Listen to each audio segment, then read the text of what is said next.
Hi everyone, it's Wendy. Today I'll be sharing my full painting process of this white cat in watercolors using a loose and expressive style. Here are the colors I'll be using for the most of the cat, but of course you can use any alternative colors that is available to you. Okay, let's get started. I'm using a size 10 round brush from Escoda Ultimo. I start off with a diluted light wash of Naples Yellow Red under the eyes and center of the face. I'm keeping my washes very light here as I'll be painting in multiple layers to intensify the colors in certain areas later. But for now, I'm just loosely mapping out where the colors should be, where the shadows are, and making sure to preserve some whites as highlights on the face. Now you might be thinking, why am I adding all these colors to white fur? And the reason is because colors are relative. So a color can look lighter or darker depending on what color is directly beside it, which is why later on I'm going to be adding a very dark background to ensure that overall this cat still remains looking white, but we have colors in the fur which add depth and variation to the fur. So the brush that I'm using here is extremely soft and has excellent water retention, so it really helps to create those expressive strokes and soft transitions for an overall very blurred and dreamy look. So next I'm using a mix of Naples Yellow Red and Quinacridone Rose. I fill in the large areas for the ears and the nose, and I also bring some of that color across the fur near the eyes as well.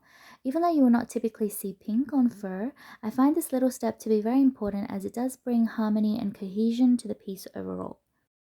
Now I'm adding another layer of Quinacridone Rose into the centers of the ears, and then darkening the tops and bottoms with a stronger lavender.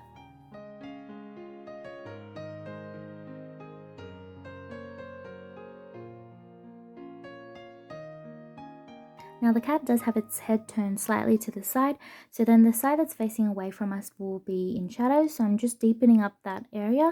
Once I do that, I actually bring the nose to the forefront as well, because the black actually creates that kind of contrast with the white nose, so it'll lift up the nose as well as making sure that the other side of the face is receded away.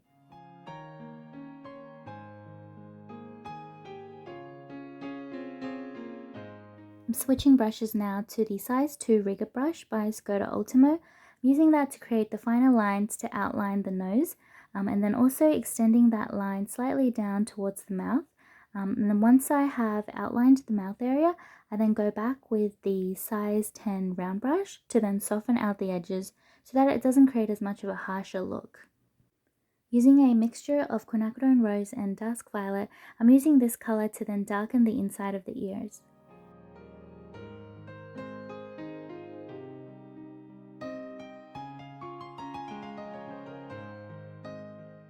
Making sure to vary my brush stroke slightly, and then here towards the top of the ear I am doing a bit of dry brushing to create some more texture to the fur. And now I'm using more Naples Yellow Red to create a transition shade between the one we just applied and the rest of the ear.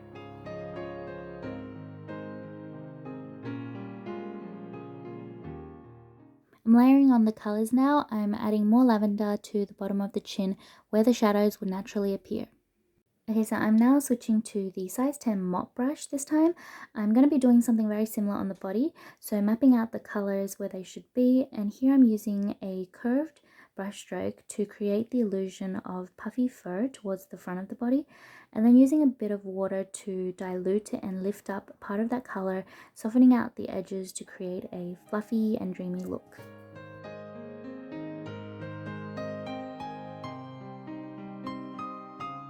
So I'm dropping in a lot of the similar colors that I've already used. This way I create harmony and cohesion within this piece. If you start introducing new colors at this stage, you'll create a disconnect between the head and the body, and they will no longer look like they're part of the same cat. Another tip here is not to blend the colors too much. Once you drop in the color, just let it be where it is. Don't try and blend it into everything else, because then that'll create a very muddy color and you won't have the color separations between all the different colors that you've just layered. And also make sure that you don't cover the entire body in color. You do want to leave some parts white as highlights for the fur.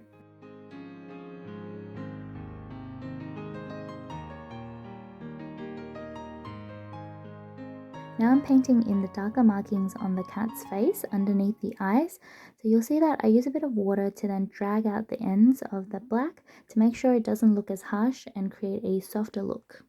So as I deepen the colors next to the eyes, this at the same time will then help to bring out the structure of the nose. It will then elevate the nose and make it look more lifted compared to more of like a flat look when there was no black next to the eye.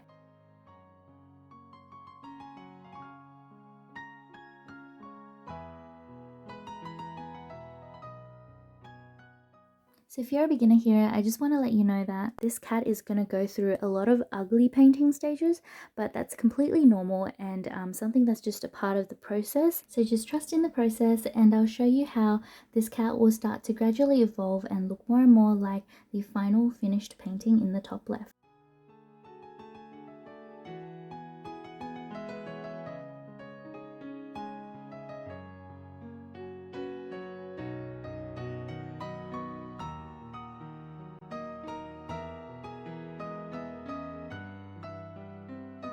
So at this stage, I started outlining the eye, but I was too lazy to switch over to the rigger brush. So I'm just using the tip of this very large mop brush to do the same thing. To my surprise, it worked actually quite well. So it does have a decent tip as long as you don't apply too much pressure. But I would say the best benefits of these brushes from the Skoda Ultimo range are the softness of the brushes and their ability to hold a lot of water. And for that reason, I decided to do a very loose and expressive painting so you can really see the full potential of these brushes.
Okay, now it's time to paint the eyes.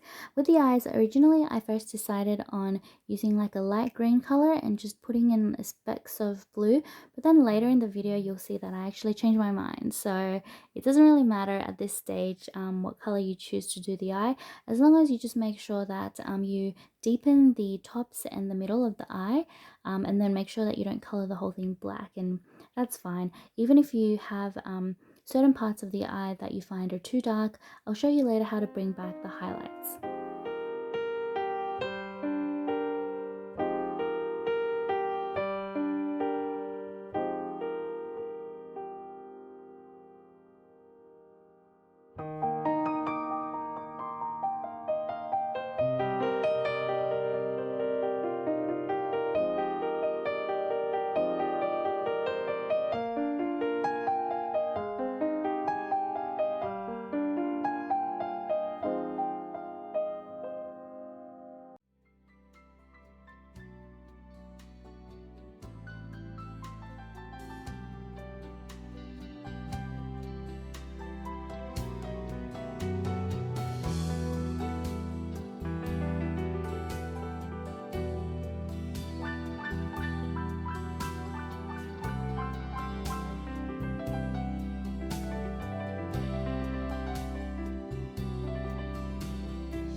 So here I'm using a clean damp brush to lift off and soften some of the color. Now you see, here's where I decided to change my mind about the eye color. I ended up going for a slightly deeper blue with a touch of lavender.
So at this stage, I feel like I could have just done the entire painting of the cat with just the size 10 mop brush, because I have been using it very often throughout this video and even doing some of the finer details on the eyes with it.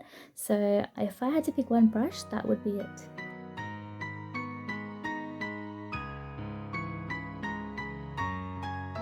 So an important thing to remember is that you do need the darks to bring out the light, so don't be afraid of intensifying the shadows to really give more depth and dimension to the white fur.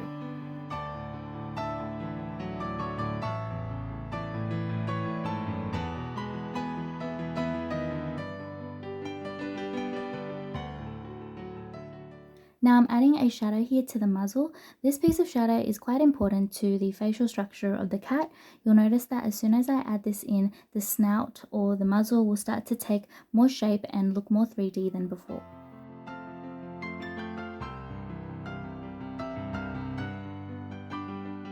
I'm adding in Naples yellow red to certain parts of the face to create more contrast and structure to the face. And now with a clean brush, I then soften out the edges of those strokes.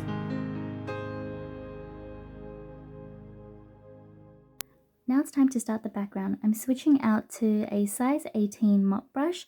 This is the largest mop brush from the Skoda Ultimo line, and you can see it holds so much water and it's perfect for this background. I'm being quite careful here as the background color reaches the cat. What you don't want to do is go in with a brush and trace the outline of the background to the cat. That way it'll look like a cutout. But what I'm doing instead is slowly easing in and pushing the color towards the cat using the tip of the brush. This way I get more of an uneven outline, which is perfect as a baseline for a backlit look before we then go in and add more detailed white highlights later.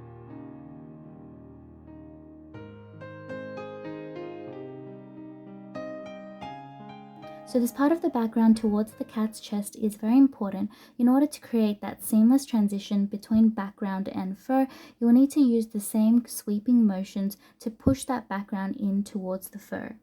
Now I'm going to move the final painting in the top left to the right so you can see what I'm doing with the background here. So the background is going to take a few layers to layer up the intensity. Firstly, I'm just dropping in a lot of the different colors that I've already used on the cat and making sure not to over mix them into each other. We don't want all the colors blending each other to create a muddy color overall.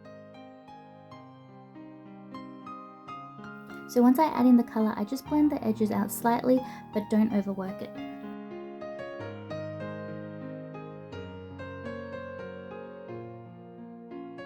So because I'm using a decent amount of water in these washes, you'll see that once it dries, the background would start to look lighter. So we will be piling on more layers later to intensify the color.